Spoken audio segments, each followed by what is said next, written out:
इस फैक्ट्री में एक भी लाइट नहीं है, पूरी तरह से अंधेरा है, मानो कोई ब्लैक होल हो। और ऐसे डार्क फैक्ट्रीज बहुत सारी कंपनीज के पास है, जैसे इलॉन मस्क का टेस्ला, फोन वाली कंपनी शाओमी। कोई भी इंसान काम ही नहीं करता, ये कंपनीज में रोबोट्स काम करते हैं। और इस बात को सुनो, जापान में एक फानुक नाम की रोबोट कंपनी है। अब उसके ब्लैक होल वाले अंधेरे वाले फैक्ट्री में नॉन स्टॉप 20-30 दिन तक रोबोट्स ही बनाए जाते हैं, यानी कि रोबोट्स रोबोट को ही बनाते हैं। और ऐसे सामान जो कि रिपीटेटिव होते हैं, जिसमें कि ह्यूमंस का काम ही नहीं है, जैसे कि आपका जो रेजर ब्लेड है, वैसे ही कंपनीज ऐसे डार्क फैक्ट्रीज में ऑपरेट करती है। किसी भी एक देश में जो बिजली का टोटल बिल होता है सब लोगों का, उसमें से करीब 20 से 25% सिर्फ लाइट से आता है, जो लाइट जल रहा है। अब इतना पैसा कंपनीज ऐसे फैक्ट्रीज में इसीलिए लगा रही है जिसमें ना एसी होता है ना लाइट होता है, कुछ नहीं, खाली रोबोट, पूरा अंधेरा, अपना काम हो रहा है। ऐसा इसीलिए करती है क्योंकि इनका बहुत बचत होता है, और लॉन्ग टर्म में इस बचत को जोड़े तो वो बिलियंस ऑफ डॉलर्स को बचा लेते हैं। उन फैक्ट्रीज में हजारों सेंसर्स लगे होते हैं, जिसमें क्या है कि अगर रोबोट्स कुछ भी गड़बड़ी करने लगे, इंसान तो होते नहीं है, तो रोबोट अगर गड़बड़ी करे, जैसे कि एक स्क्रू अगर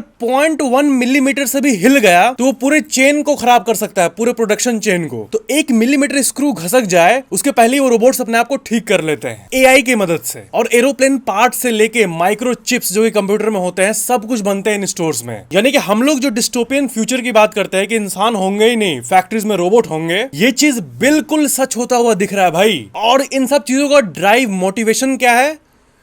प्रॉफिट्स। लाइक सब्सक्राइब जरूर करना।